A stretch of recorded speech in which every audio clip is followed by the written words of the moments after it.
Hola, empezamos. ¿Me escuchan todos? Muy buenos días a todos, ¿cómo están? Me presento, mi nombre es José Agustín Jaramillo y estoy súper feliz de estar presentando a dos escritores e investigadores con los que hablaremos hoy sobre novela negra y las voces de la lucha social que hay en estos libros. Primero que todo, quería darles las gracias a todos por acompañarnos, a todos los que están presentes y conectados con nosotros hoy celebrando pues esta feria del libro virtual, pero igual pues como estamos buscando espacios para generar conversaciones y generar pues espacios para hablar de los temas que más nos interesan alrededor de los libros. Quería darles las gracias a la feria por la invitación, a la red Conversa, que es una red de 9 editoriales académicas que quieren plantear debates sobre miradas urgentes que necesitamos hablar como sociedad. Y también a Siglo del Hombre y la Universidad de Caldas por la invitación a esta conversación y toda la organización de los eventos. Eh, bueno, es muy chévere para mí presentar por un lado, Octavio Escobar, escritor colombiano, nacido en Manizales, de cuentos y novelas, muchísimos desde los años 90, entre los que están el último diario de Tony Flowers, Saide, Destinos Intermedios, los últimos dos publicados por Periférica, y también profesor de la Universidad de Caldas y director cultural de la Feria del Libro de Manizales. Muchísimas gracias por acompañarnos hoy, Octavio, y qué chévere poder conversar sobre estos temas contigo. Muchas gracias, José Agustín, y encantado de estar acompañándolos y muchas gracias a la Feria del Libro y a las instituciones pues, que nos tienen reunidos. Súper. Y también estamos con Gustavo Herrero, que nos acompaña desde Madrid, creo, Alicante. desde Alicante. Y así estamos estableciendo una conexión triple entre Manizales, que es donde está Octavio, Bogotá, donde estoy yo, y Alicante, donde está Gustavo. Él también es escritor, ha escrito bastantes libros, también novelas y cuentos de literatura de crímenes. También es un amplio investigador con muchísimos libros también que han estudiado este tipo de literatura. Entre sus novelas están Desaparición y El Innombrable. Desaparición, un libro pues como enfocado en la toma del Palacio de Justicia aquí en Colombia, y El Innombrable sobre el paro cívico de 1977 y todo el tema del Estatuto de Seguridad. Vamos a hablar también sobre algunos de esas novelas.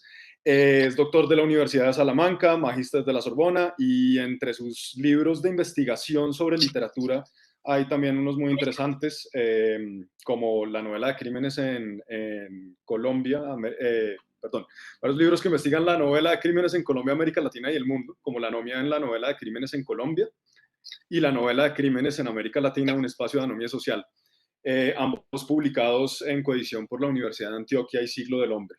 Y además, es fundador del Congreso Medellín Negro, el fundador y el estratega del Congreso Medellín Negro de Literatura de Novela Negra. Entonces, bueno, un gusto tenerte aquí con nosotros, Gustavo. Muchísimas gracias.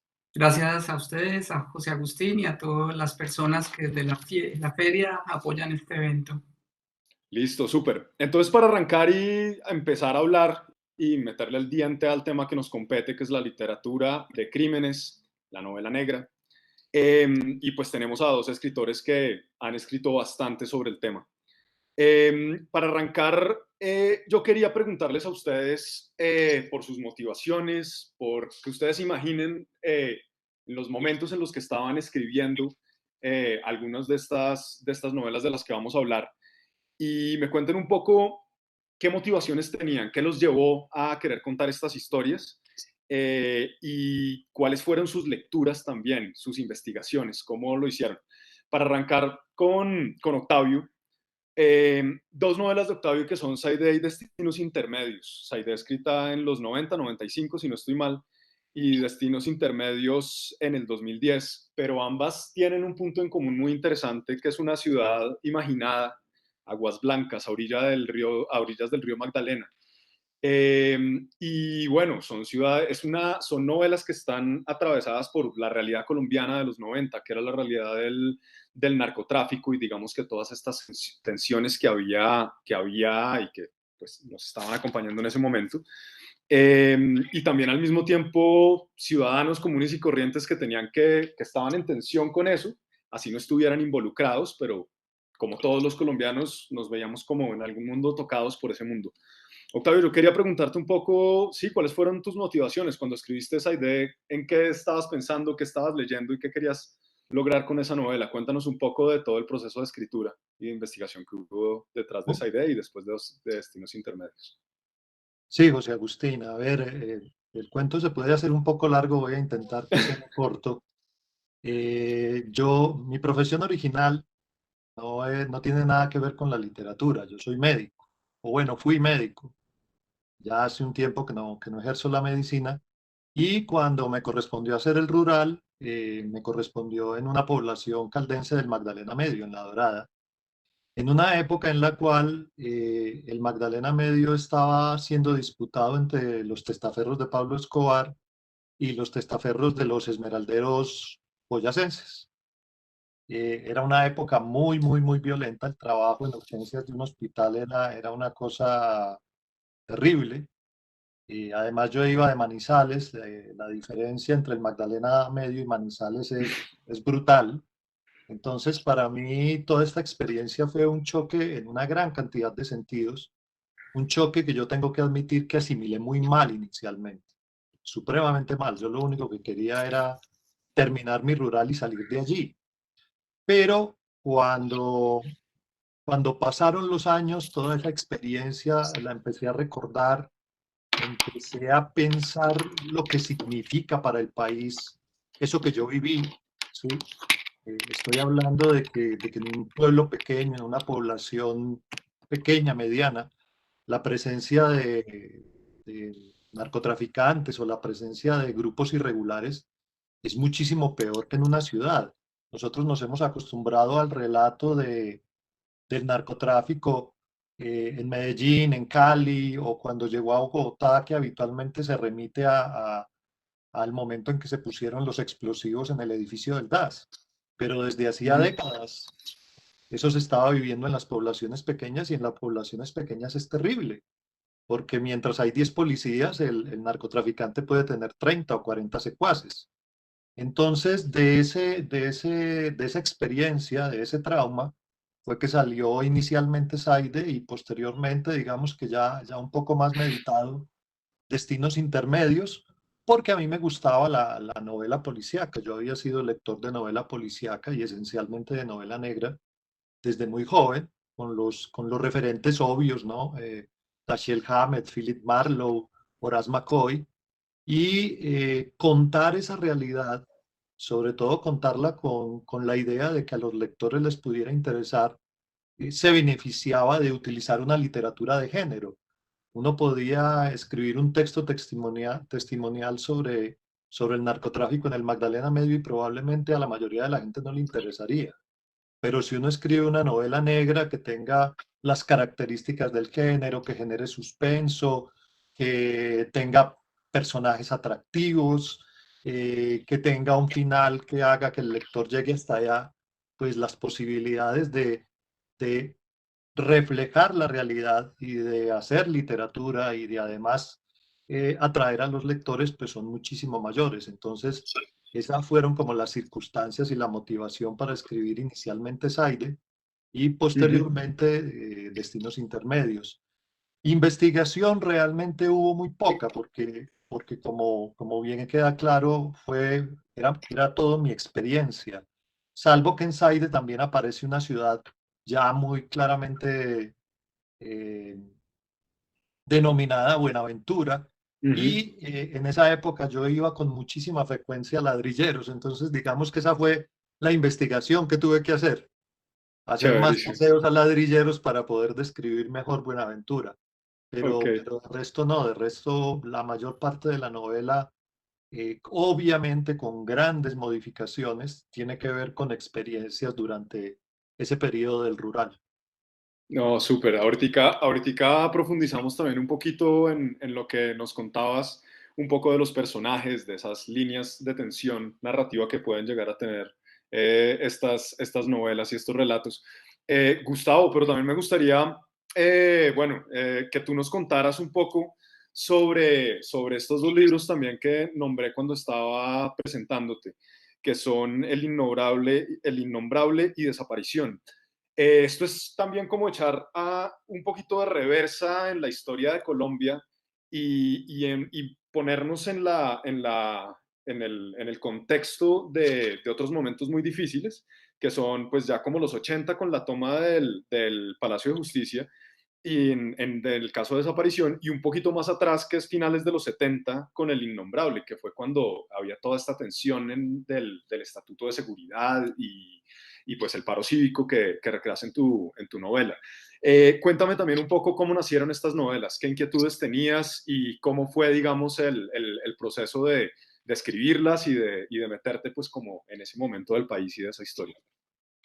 Bueno, en realidad el proceso creativo de lo que escribo, de todo lo que escribo, no solamente de estas dos novelas, sino también de la tercera, de Amantes y Destructores, una historia del anarquismo, es un proceso que tiene mucho que ver con el psicoanálisis. Yo creo que de lo que se trata mi obra es de entrar en las profundidades de, como lo diría Lukács, un alma atormentada por su contexto histórico, por su contexto político.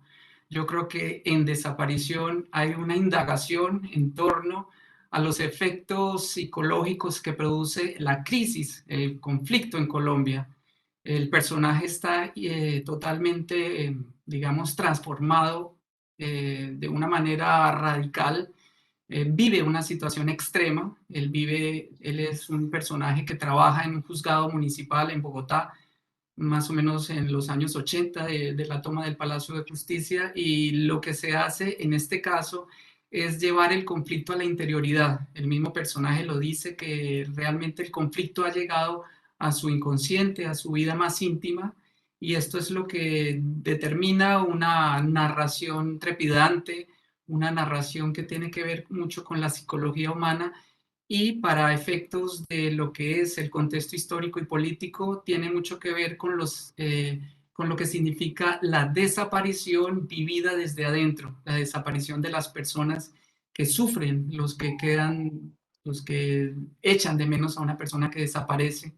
En mi novela Desaparición, eso fue lo que intenté hacer, demostrar o presentar el terrible, el conflicto terrible que tiene una persona que sufre la desaparición de un ser amado. Yo creo que el hecho de que en el Palacio de Justicia hubieran habido algunos desaparecidos, 11 más o menos, determina el tema de la novela, pero también se expande hacia lo que ha pasado en Colombia en los últimos 50 años, que es una serie de desapariciones sistemáticas, desapariciones forzadas, que tienen un gran impacto no solamente en el país como un ente jurídico, sino en las interioridades de muchas personas que lo padecen. En esa línea yo creo que he tratado de profundizar. En la segunda novela mía también lo hice así, todo el conflicto que supone para una persona en Colombia vivir en las circunstancias en las que vivimos, circunstancias extremas, circunstancias que provocan efectos inusitados en la psicología. Yo creo que a eso apuntan las novelas que yo escribo, y también se ve muy bien en la tercera novela, que es El Innombrable, donde un investigador sufre en carne viva los efectos de una situación verdaderamente al límite. El investigador tiene un ataque pues, de ansiedad por todo lo que lo rodea, por todo lo que sufre, y desde ese punto de vista pues busca solucionar el problema de otras personas. Esa es su, digamos, su idea de solidaridad, apoyar, ayudar a otras personas que están viviendo las mismas circunstancias históricas, políticas, pero que en un momento dado es muy difícil de enfrentar, porque yo creo que ante todo de lo que se trata toda esta obra que yo estoy tratando de construir es de mostrar hasta qué punto el mundo objetivo, el mundo histórico, el contexto político que nos toca vivir en Colombia, el extremo que nos toca sufrir, tiene efectos inusitados en la interioridad de las personas, en su psicología, en su vida cotidiana. Eso es lo que más me interesa realmente. No, súper. Yo creo que también como para extenderme un poquito más en lo que les interesa como escritores y ya un poquito también en lo que pasa porque pues obviamente hay como unas inquietudes personales de estar padeciendo, no sé si sea un poco exagerado con la palabra, pues porque bueno, nos toca vivir en Colombia, hemos estado atravesados por todas estas historias de violencia, de desapariciones, y hay unos puntos de contacto súper claros. Ahorita, por ejemplo, me acordaba cuando Gustavo estaba diciendo, perdón, Octavio estaba diciendo que no había investigado mucho. Me recordé de una cosa muy interesante que pasa en Saidé, que es una masacre en los años 60 de las primeras guerrillas, creo, que es la masacre de la Italia, y que yo me puse a mirar, bueno, ¿y esto es inventado o no? Y encontré con una cosa histórica que sí sucedió, que sí está registrada, que sí digamos que tiene unas bases interesantísimas. Entonces, por un lado, hay como una conciencia de la historia en estas novelas que nos invitan de pronto como a lectores pues que no vivieron esos momentos como a tener una conciencia histórica sobre lo que se está contando, y eso es muy chévere, pero al mismo tiempo sí hay como un interés de ustedes por contar sus vivencias, por contar lo que un colombiano puede llegar a estar sintiendo por estar viviendo en ese contexto. Mi pregunta es un poco qué diferencias ven ustedes en cuanto a género cuando uno está hablando de novela de crímenes, acercándose a estos temas, y cuando estos temas se tocan más como desde una novela histórica, y específicamente en la narración de los momentos, de los hechos de sangre que pasan en estas novelas. ¿Qué pasa cuando matan a alguien, cuando desaparecen a alguien? Como esa vivencia a través de las letras en carne propia de la violencia, que yo creo que puede ser como lo que caracteriza a este género. ¿Qué fue para ustedes escribir esos puntos, esos momentos?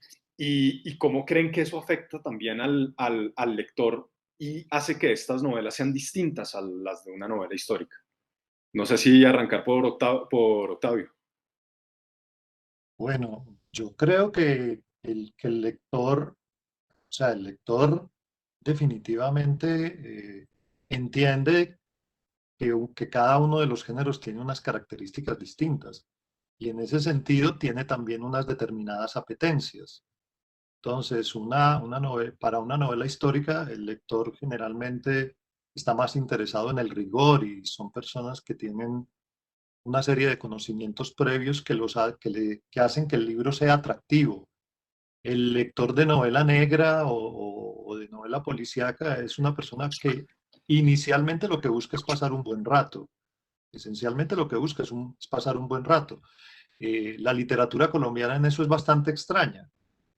Sí, el género negro es muy popular en casi todo el mundo y la gente lo utiliza para pasar el rato. Incluso en este momento en España, Gustavo no me deja mentir, hay una explosión de novelas negras en estos días. Veía un titular, no me acuerdo de qué periódico español, que decía las 20 mejores novelas negras para el verano, lo cual es una cosa completamente exagerada. Las 20 novelas, increíble, ¿no? Todo el mundo está escribiendo novela negra y entonces ese lector que uno logra capturar con la novela negra, en mi opinión, y Gustavo obviamente puede tener otra, es un lector que uno coge relativamente inocente, es un lector que va un poco desprevenido a esa narración y uno le mete el veneno de ponerle un poco de conciencia sobre lo que ha sido el país, de mostrarle cuáles han sido las circunstancias de los juegos de poder,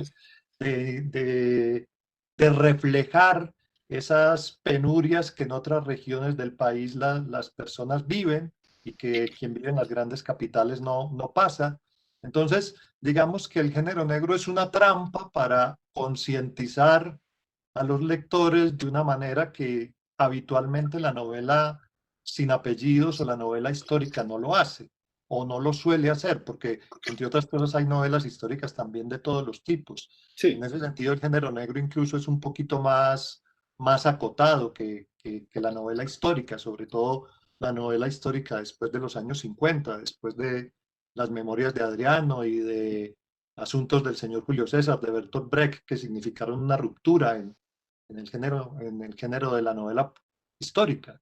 Entonces, sí, el género negro es una medio trampa, es una trampa, es una forma de capturar al lector y que el lector se enamore de los personajes, quiera saber qué va a pasar con esos personajes. Incluso a veces uno le hace la trampa mayor y lo recordé cuando Gustavo estaba hablando de psicología. Yo tengo una novela posterior que utiliza características del género negro que se llama Después y antes de Dios, y que comienza con una mujer que asesina a su madre. Y a mitad de la novela, los lectores están interesadísimos en que esa mujer que asesinó a su madre no sea capturada, no le vaya a pasar absolutamente nada. ¿Qué es lo que hace uno como escritor? Lo que hace uno como escritor es mostrarle incluso a la persona lo hipócrita y lo doble moral que puede ser. ¿Sí? Usted, ¿cómo así que usted está sufriendo por una mujer que mató a la mamá? Eso es increíble. Y sin embargo a los lectores les pasa. Y les pasa pues no solo en mi novela, les pasa en muchísimas novelas.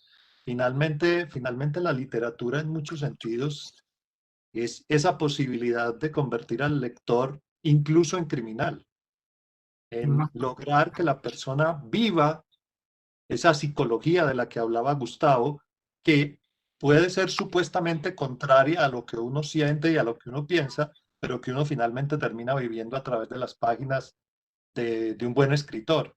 Entonces, sí, yo creo que sí hay una diferencia, aunque insisto, la novela histórica ha tenido unas grandes variaciones desde la segunda mitad del siglo XX, y entonces usted puede encontrar novelas históricas que tengan características incluso del género negro. En este Claro. momento se me ocurre Galvez, emperador del Amazonas, de Marcio Sousa, que es una novela histórica supremamente atípica. No, súper. Gustavo, no sé si quieras mirarla, pues como esta misma pregunta que hacía, que también tenía que ver como con ese punto en donde la violencia irrumpe en el relato y el sentido que tiene, digamos ese momento tanto para los escritores como para los lectores. Pues para mí es muy interesante tu pregunta porque yo empecé mis estudios con la novela histórica. De hecho, yo hice un doctorado profundizando en este tema y sobre todo en la novela Germán Espinosa, que es uno de los grandes escritores colombianos del género. Sin embargo, poco a poco, pues la vida me fue llevando por otros caminos. A mí lo que me interesaba era eso, la novela histórica. Pensaba que no había mejor método para desarrollar una idea de lo que yo concebía como política, que era lo que más me interesaba, sino a partir de la historia. Y poco a poco me fui encontrando con este género y claro, Octavio tiene toda la razón, el género se ha inflado en el mundo entero, eso no es solamente cosa de España, sino del mundo entero. Y justamente cuando yo hacía el doctorado y cuando tuve pues el gusto de ir a estudiar a París, me di cuenta de que el género negro, la novela de crímenes, era el género por antonomasia, ese género que le llegaba a todo el mundo. Entonces, si yo quería tener algún impacto, digamos, en los lectores, me di cuenta de que podía ser sobre todo a través de este género, porque este género hace una mezcla muy interesante entre esos problemas que son problemas, digamos, hasta cierto punto personales, de un colectivo muy determinado, con los grandes conflictos de la humanidad, es decir, con la historia, con eso que nos han enseñado que es oficialmente la historia, la así grandilocuente con H mayúscula, y creo que en esa unión de los dos mundos se generaba el espacio literario que a mí me interesaba. Yo creo que a mí, por ejemplo, para poner un solo caso, Víctor Hugo era un modelo de escritura, pero también un modelo de acción, de una vida dedicada no solamente a la literatura, sino también al oficio del escritor con eco político. Creo que Víctor Hugo es uno de los que más representa esa idea y creo que en Francia, para cuando yo vivía allá, lo más importante del escritor era que tuviera un impacto social, un escritor que tuviera una función social incluso. Eso me interesaba mucho, creo que fue lo que más me atrajo de la cultura francesa, eso de identificar al escritor con ese intelectual que tiene un valor político, que tiene una capacidad de mostrar puentes, de mostrar caminos nuevos, innovadores, que solo lo daba pues la literatura y para el caso la literatura de crímenes. Entonces ahí hubo una mezcla muy interesante de lo que yo venía estudiando y lo que se me apareció de una manera bastante grata con lo que yo empecé a hacer en la literatura, que fue como digo, imbricar la historia oficial, lo que nos han presentado como una historia fidedigna, con esos conflictos psicológicos, con esos conflictos íntimos, que en particular que los colombianos estamos viviendo, porque para mí esto era cuestión sobre todo de un momento histórico. Es que yo pienso que las circunstancias de Colombia son muy, muy extremas, son graves, son gravísimas, y eso tenía que tener algún efecto en lo que se considera que es historia.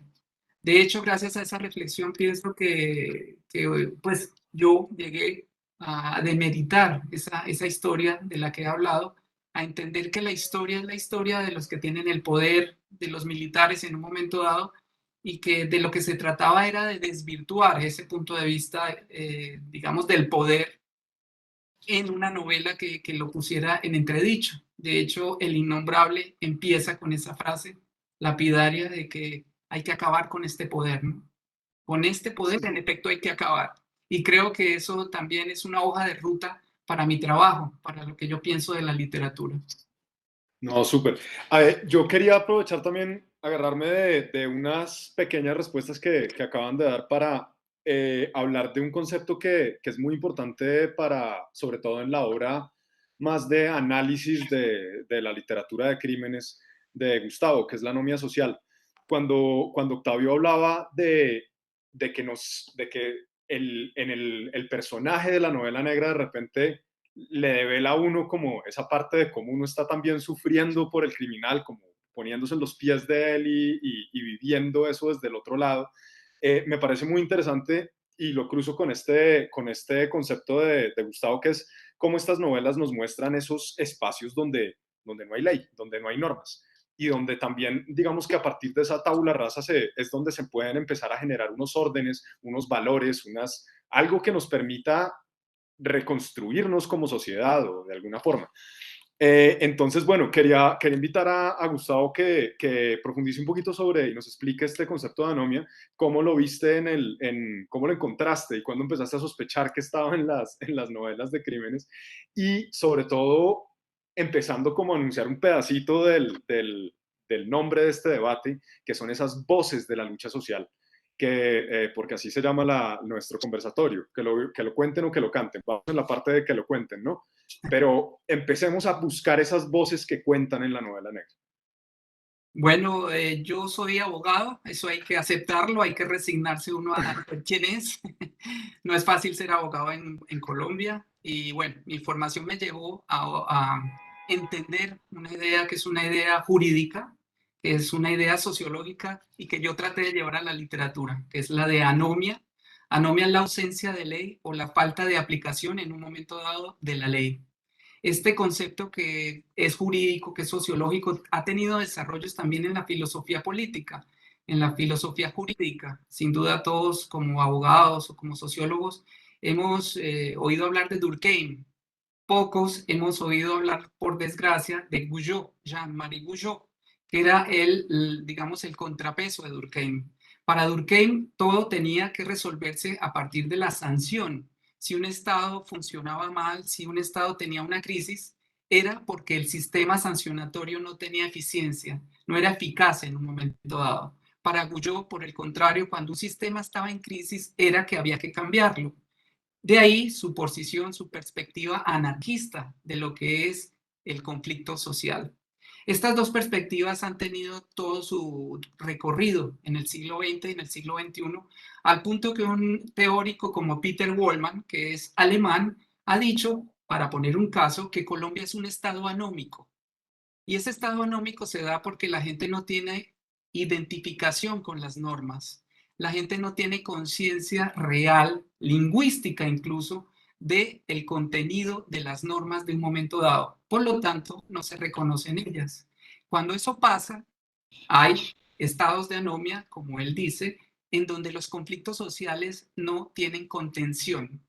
Y no va a haber contención alguna hasta que las normas acojan una cosa que podría llamarse el espíritu social, el desarrollo social. Si esas normas no recogen ese espíritu, va a seguir habiendo conflicto permanentemente. Yo creo que esta perspectiva de la anomia es una perspectiva más positiva, no se apela a la sanción, sino se apela a la negociación, al diálogo, nos da una buena idea de lo que está pasando hoy en Colombia. Yo creo que en Colombia está sucediendo, vivimos en un estado anómico, pero lo que está sucediendo es una especie de asimilación de nuevas perspectivas sociales. Es decir, es una anomia positiva y entenderlo es lo que nos va a permitir salir del atolladero, salir de este conflicto tan bestial de hace más de 50 años. Esa es la perspectiva que yo quería desarrollar en mis novelas, pero también en mis trabajos teóricos, en todos los libros que he publicado para el caso con Siglo del Hombre, que todos giran alrededor del concepto de la anomia social. Ok, no, gracias. Y yo no sé, por ejemplo, ya empezando a mirar cómo a partir de esta tabula rasa se puede empezar a construir propuestas, yo quería preguntarle a Octavio, por ejemplo, en tus novelas, esos personajes, las voces de esos personajes, ¿qué representan y cómo se crean, digamos, que esas nuevas normas? Porque si hay una cosa muy interesante, por ejemplo, no sé, en Destinos Intermedios uno oye la voz de los narcotraficantes, pero también la voz de las prostitutas, la voz de una cantante que se acercó al narcotráfico, la voz la voz del médico que pertenece a un club social y que tiene una hija que también está como en otro mundo. ¿Cómo esas voces en una novela se pueden como conectar para crear esas nuevas propuestas, como si fuera una voz casi que de democracia, o no ves tanto esa perspectiva? O sea, Agustín, en realidad lo que yo hago en mis novelas es mostrar a personas muy comunes y corrientes y ver cuáles son las motivaciones que hacen que actúen de una u otra manera frente a los hechos criminales. En ese sentido, eh, yo no soy muy buen predicador, soy un predicador más bien malito. A mí me parece que lo interesante es que el lector se enfrente con esas circunstancias, se enfrente con esos personajes y saque sus propias conclusiones. En el caso de Destinos Intermedios, además, sí me permití darle voz a una idea que creo que cada vez se vuelve más importante, no solo en Colombia, sino creo que en todo el mundo. Y es el hecho de que el narcotráfico es un negocio y genera todos los desastres que genera, pues porque el consumo es algo prohibido.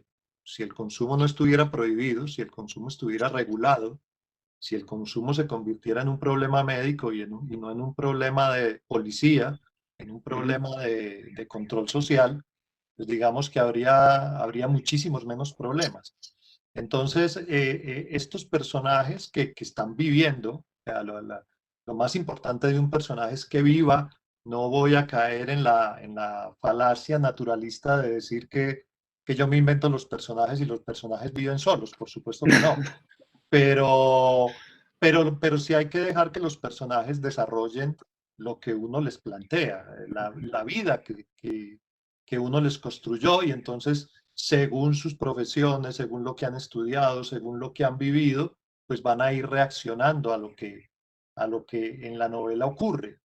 Obviamente, en una novela de género, los personajes tienen también la carga de una tradición, ¿sí? Eh, por ejemplo, Saide. Saide es un personaje que juega un poco a ser la mujer fatal de las tradicional en la novela negra. Y en ese orden de ideas, el narrador de Saide, que es un periodista, tiene que cumplir en alguna medida la función de detective, aunque realmente no lo sea y aunque realmente no llegue a esos extremos, sino que en ese caso en particular de Saide, a mí no me interesaba utilizar un investigador formal porque desconfío profundamente de que los investigadores formales sirvan para algo en Colombia. Y ahí estoy tocando el tema de Gustavo. Y entonces, una de las cosas que uno intenta hacer cuando escribe una novela, por lo menos en mi caso, es acercarse a la realidad. Yo no creo que un policía realmente en Colombia, salvo casos excepcionales, descubra y solucione nada. Y ahí me estoy poniendo supremamente anómico, Gustavo, pero ni modo, ¿qué puedo hacer? Muy No, anómico. Y De otro lado, también quería un poco violar las reglas del género, que no sé si a Gustavo le gusta hacerlo, a mí sí me gusta hacerlo. Entonces, por ejemplo, José Agustín, el final de Saide es en una playa, en un paisaje lleno de sol, lleno de luz, cosa que Ujú, normalmente no ocurre en las novelas policíacas, en donde el detective reúne a los sospechosos en un salón y ya todos ujú. conocemos esa rutina. Entonces ahí se conjugan una serie de cosas. De un lado, que el personaje realmente tenga asidero real, que sea un personaje creíble, que sea un personaje verosímil, y de otro lado, unos parámetros según los cuales funciona el género, que son apreciados por el lector. Uno se acostumbra a creer que a los lectores les encanta la originalidad, y por supuesto que a un lector le gusta encontrarse con algo novedoso, pero a los lectores también les gusta la seguridad de lo que ya conocen. Y esa es una de las magias de los géneros. Los géneros permiten que el lector se encuentre cómodo, que el lector se sienta bien, se sienta a gusto, se sienta en un lugar que ya reconoce, y eso permite, como lo dije hace un rato, que uno le empiece a meter el venenito, le empiece a meter las ideas en contra del establecimiento, le empiece a mostrar que los inocentes no son tan inocentes y los malos no son tan malos, le empiece a mostrar lo que ya mencionó Gustavo, que vivimos en una sociedad en la que el establecimiento genera una profunda desconfianza, y en la medida en que el establecimiento genera una profunda desconfianza, las personas pueden en un determinado momento creerle más al delincuente que creerle a los representantes de la ley, lo cual dificulta, me imagino mucho, Gustavo, la acción de los abogados, pues porque a los abogados sí que les creemos menos. Sí, por supuesto. Bueno, no, súper. Ahora vámonos para la segunda parte, la parte de que lo canten. Ya vimos más o menos como qué voces, qué intenciones, qué motivaciones hay detrás de la novela de crímenes, y ahora me parece muy interesante eh, explorar un género musical, un tipo de relatos musicales que también podríamos llamarlo música de crímenes. Y es una música que pues Colombia heredó de México y México la heredó de los cantos europeos tradicionales, que son los corridos, y para el caso de Colombia los corridos prohibidos.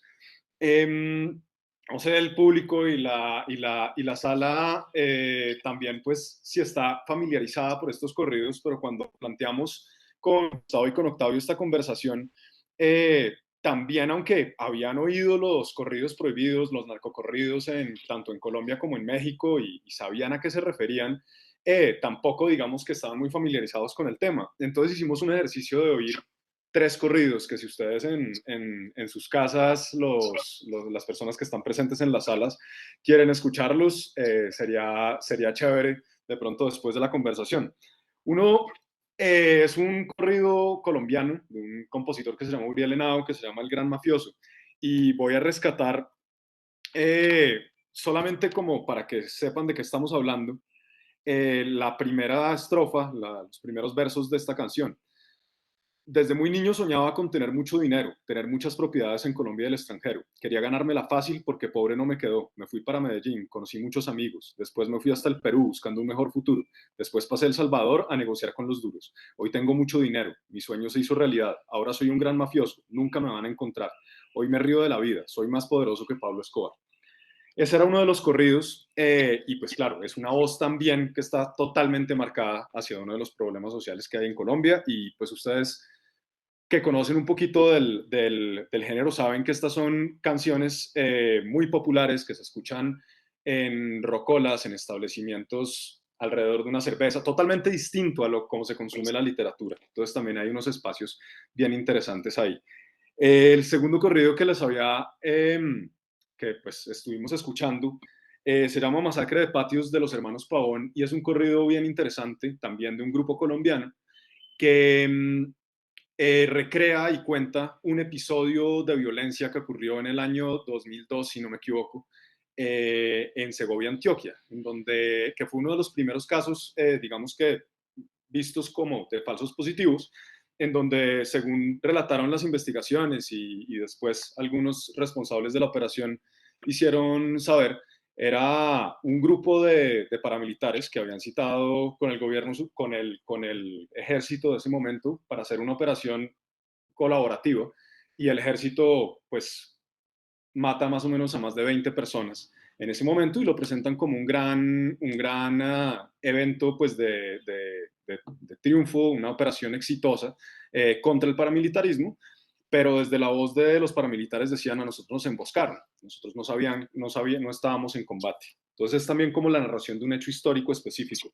Y la tercera se llama el carro blanco de las Águilas del Norte, que es una herencia directa de los corridos mexicanos, de los narcocorridos mexicanos, que cuenta la historia. Hay un corrido muy famoso de los Tigres del Norte que se llama La Banda del Carro Rojo, que cuenta como en los años 70 de los primeros narcotraficantes pequeños que cruzaban la frontera para tratando de coronar un cargamento pequeño. Y lo que hacen aquí los compositores, las Águilas del Norte del Carro Blanco, es recrear ese viaje como si fuera del llano a Bogotá. Y también, pues digamos que los coge la policía y pasan, digamos que todo un montón de hechos también de corrupción en la mitad de todo esto. Entonces, bueno, eso es como una abrebocas para el mundo de los corridos prohibidos. Yo quería preguntarles para ustedes, como escritores de novela negra y como que piensan en literatura, ¿qué fue oír estas canciones? ¿Y cómo piensan que las voces que están en estas canciones, las intenciones de relato que están en estas canciones, se diferencian o se parecen a lo que ustedes ven en la literatura de crímenes? No sé quién quiere empezar. Gustavo, por ejemplo. Sí, a mí me gustan mucho los corridos, debo decir. Y ya lo había leído, los había oído y los mexicanos también antes de que propusieran esta charla. Bueno, a mí, aparte de que me gusten o no me gusten, creo que los corridos banalizan una cosa que en principio la literatura la propone trágica. En mi opinión, la literatura ofrece una mirada escéptica, pesimista de circunstancias históricas, políticas, de corrupción, de narcotráfico, bueno, de una cantidad de delitos que pululan en el ambiente. De hecho, por eso hablo yo de anomia social. Y en los corridos uno siente que todo eso que es tan negro, que es tan oscuro, se banaliza y se vuelve gracioso, se vuelve divertido, se vuelve entretenimiento. Cuando estaba preparando esta presentación me planteé esa disyuntiva mía personal, o sea, de lo que yo considero que es la estética, de lo que yo considero que es la literatura, y me puse a pensar en una obra literaria como Los Trabajos del Reino, de Yuri Herrera, que es una especie de corrido, pero literario. Y yo dije, ¿qué diferencia hay entre estos corridos que oímos popularmente, incluso los mexicanos o los colombianos? ¿Qué diferencia puede haber con el de corrido de una obra literaria? Pues yo creo que esa obra nos lo dice, nos lo responde. En esta obra creada a partir del formato del corrido, se hace digamos, una relectura de la historia y se desmitifica la historia, pero a partir de un discurso que es contundente, radical, es verdaderamente agresivo como discurso. Uh-huh. Y esa connotación pienso que es la que se diluye en el corrido. El corrido es una cosa que no tiene tal carácter, tal entidad como para acabar de en un momento dado con toda una idea de historia, de eso que me refería como la historia, con una idea de política, con una idea de democracia incluso.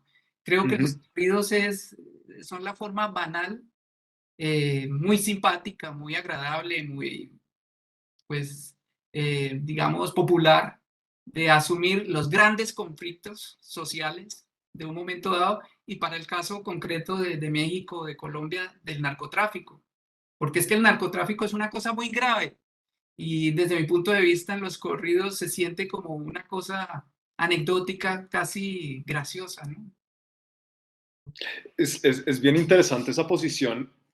O sea, que a uno le están contando cosas absolutamente desgarradoras, y encontrar ese humor en eso, uno se siente también como mal. Y eso es un punto en común interesante con esa literatura de crímenes, en donde también hay momentos en donde casi que sin anestesia hay crímenes, y uno como lector no sé, como que los pasa y ahí uno se cuestiona a sí mismo de por qué no me estoy indignando. Eso es bien, bien interesante. Perdón, mi acotación, Octavio, cuéntanos también para ti cómo fue esta experiencia de mirar estos corridos, de escucharlos y dónde sientes que hay puntos de quiebre o puntos de similitud con la novela negra Pues mira que tenía el mismo referente que Gustavo antes de de Yuri. sentarme a oír los corridos que tú nos enviaste. Yo también había leído a Yuri Herrera, entonces tenía esa misma sensación de la que habla Gustavo, de que Yuri precisamente devolvía los corridos de una cierta banalidad en la que es su esencia. Pero Ujú, más allá de que los considere o no los considere banales, yo creo que la popularidad de los corridos tiene que ver con algo que ya mencioné y es con nuestra insatisfacción con el establecimiento, con la ujú, forma en que rechazamos lo que nuestros gobiernos son. Y cuando hablo de nuestros gobiernos, hablo de México y hablo de Colombia, pero creo que también hablo de muchísimos otros países. ¿Sí? Yo creo que hoy, 10 de agosto, cuando todo el mundo tiene que empezar a hacer declaración de renta, un corrido que hablara mal de la DIAN sería exitosísimo, porque a todos nos Total. parece que pagamos impuestos para que los políticos se los roben. Entonces, Ujú, de un lado, por supuesto, el corrido banaliza, pero de otro lado me parece que es un índice de la inconformidad de la mayoría o de una mayoría de los habitantes de un país con lo que son con lo que es el establecimiento al que supuestamente tiene que respetar. Entonces, tenemos que respetarlo. Yo tengo que hacer mi declaración de renta y pagar lo que la DIAN me diga, pero mediante un corrido lo puedo ir respetar durante 4 minutos en un bar tomando cerveza con los amigos. Sí, sí. Y eso tiene un efecto catártico y tiene un efecto también de que eventualmente la persona escuche el corrido y tome conciencia de algo. No, no lo creo mucho, la verdad. Yo creo que crónicamente la mayoría de nosotros disfrutamos más la música de lo que la escuchamos y de lo que la entendemos. Pero bueno, por lo menos hay un efecto catártico aquí. Y además creo que es una actitud que viene desde la antigüedad, ¿sí? Yo creo que, por ejemplo, la Odisea, antes de ser un texto escrito, cuando era un canto que iba de un lado a otro, finalmente era el canto sobre unos tipos que fueron y se apoderaron de una ciudad porque les interesaba apoderarse de esa ciudad. Eran unos salteadores, ¿sí? Lo que pasa es que como ellos total. fueron los que ganaron, ellos fueron los victoriosos, pues se convierte en una epopeya, o sea, en un texto poético que podría convertirse en música y que de hecho inicialmente debió ser acompañado de música. Y muy probablemente lo que Walter Scott planteó en sus novelas con respecto a Robin Hood tuvo como antecedente una serie de cantos medievales Claro. populares en donde se hablaba de Robin Hood y ese delincuente, porque seguramente era un delincuente o aparentemente desde el punto de vista de la historia sí era un delincuente, se convierte en un héroe a través de las novelas de Walter Scott, como ocurre con los mosqueteros en, en, Los Tres Mosqueteros de Alejandro Dumas. Cuando Gustavo sabe más de historia que yo, pero cuando se investiga un poco sobre la historia de Francia se descubre que el rey francés era un descarado y que Richelieu lo único que intentaba era moderar un poquito el abuso de la realeza. Entonces, en términos nuestros, en términos de democracia de hoy, uno diría, no, Richelieu era el bueno y los reyes eran los malos. Pero Dumas decidió que los mosqueteros que estaban apoyando a los reyes eran realmente los buenos.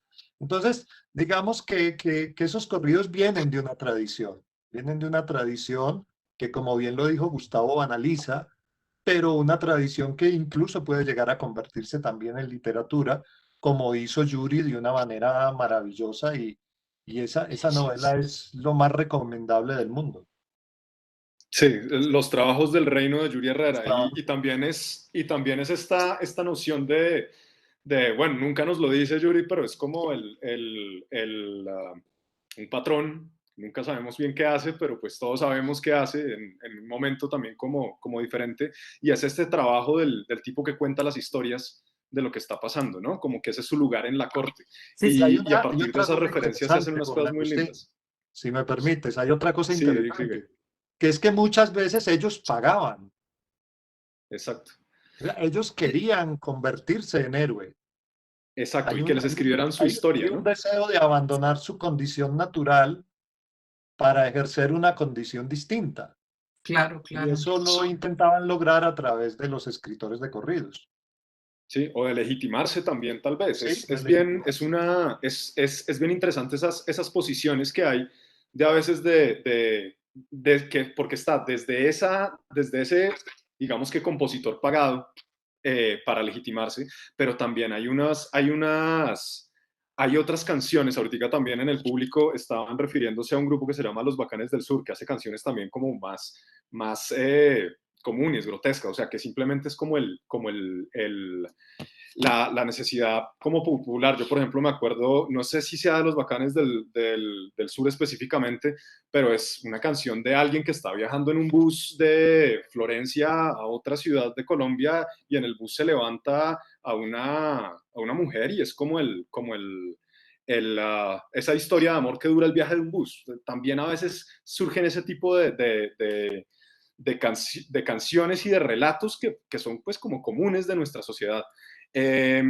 También desde el ritmo de los corridos. Pero a lo que pensaba es, a veces está desde estas canciones escritas para legitimar a alguien, pero también a veces están las canciones que sí son como lo que hablaba ahorita de Octavio, el desfogue, las ganas de desahogarse de algo y de darle la oportunidad a la gente que cuando las está cantando se desahogue de algo o cante alguna cosa.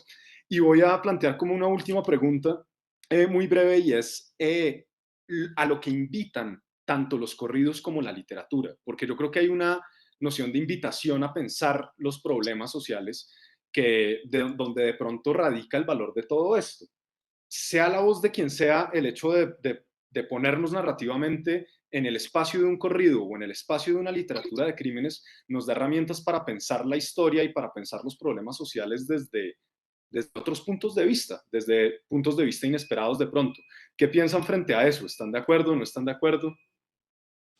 Por supuesto, yo creo que de lo que se tratan los corridos y la literatura y en efecto el arte, ¿no? En general, es de buscar una transformación, un cambio, porque uno lee es para cambiar, para que las cosas se transformen, para que uno mismo cambie. Yo creo que a eso tiende la literatura, los corridos, la novela negra. Y gracias por nombrar la novela de crímenes, que es la nominación que yo he definido con base en la anomia social. Yo creo que esa es la tendencia de lo que uno crea, que tenga algún efecto en la vida social, en la vida íntima también, el cambio, como decía, como decían los poetas simbolistas, ¿no? Lo que uno quiere es cambiar la vida, ¿no? Como Rambo, Sí, pues. sí. Octavio. Yo creo, como lo dijo Gustavo hace un rato, nosotros queremos dar la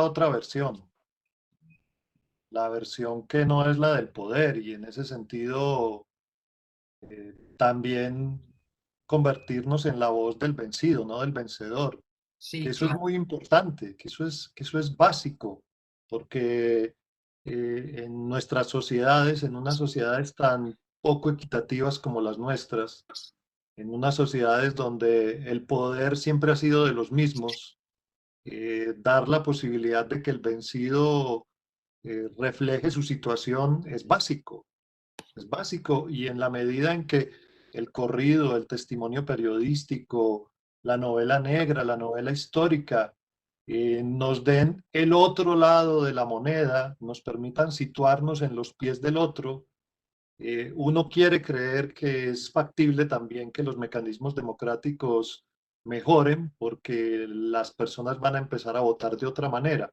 Es una ilusión, seguramente. Es una ilusión.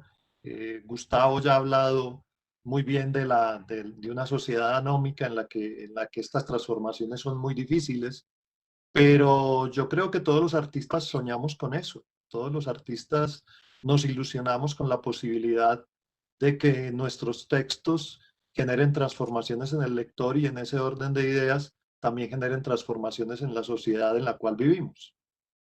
Bueno, no, pues muchísimas gracias. Creo que es un tema para seguir conversando y para seguir invitando a todas las personas que estuvieron presentes hoy a seguir buscando pues como estos espacios de reflexión que a veces también desde la misma violencia y desde los mismos cantos de la violencia, ya sean en una novela, en un cuento o ya sean en una canción, nos invitan como a pensar las cosas desde otros puntos de vista. Entonces, bueno, muchísimas gracias por participar aquí en esta conversación. Creo que vimos cuáles eran las voces que contaban, cuáles eran las voces que cantaban y cómo están en tensión, digamos que con estas ganas de denunciar, de hablar sobre la sociedad o de poner en evidencia algunas voces que a veces no se escuchan de una forma tan directa. Entonces, bueno, esto fue, recuerden ese enunciado, que los cuenten o que los canten o que lo canten, cuáles son las voces de la lucha social cuando se enfrenten como a este tipo de espacios. Y bueno, quería agradecerles a todos, tanto a Octavio como a Gustavo por la conversación, como a las personas que estuvieron afuera. No sé si de pronto tengamos un minutico para alguna pregunta. Y pues desde ya muchísimas gracias otra vez a la Feria del Libro, a la Red Conversa, a Siglo del Hombre, a la Universidad de Caldas, a sus editores, en el caso de Octavio Periférica, que son las novelas que yo leí de él, y en el caso de Gustavo, a Siglo del Hombre y a la Universidad de Antioquia, pues por la invitación y por digamos que, haberle puesto gasolina y dinamismo a este debate. No sé si tengamos alguna pregunta que alcancemos del público.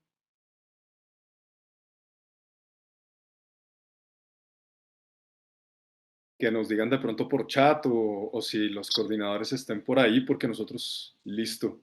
Pues muchísimas gracias entonces a todos los que estuvieron presentes. No sé, Octavio y Gustavo, de verdad muchísimas gracias también por acompañarme y por haber conversado sobre estos temas y ojalá siga la conversación. ¿No? Gracias, Pues José. Sí. muy amables por la invitación. Perfecto. Entonces, bueno, muy buena tarde también para todos y gracias pues por encontrar espacios para seguir discutiendo así en medio de la Feria del Libro Virtual. Ojalá el próximo año pueda ser en una sala viéndonos las caras. Muchísimas gracias.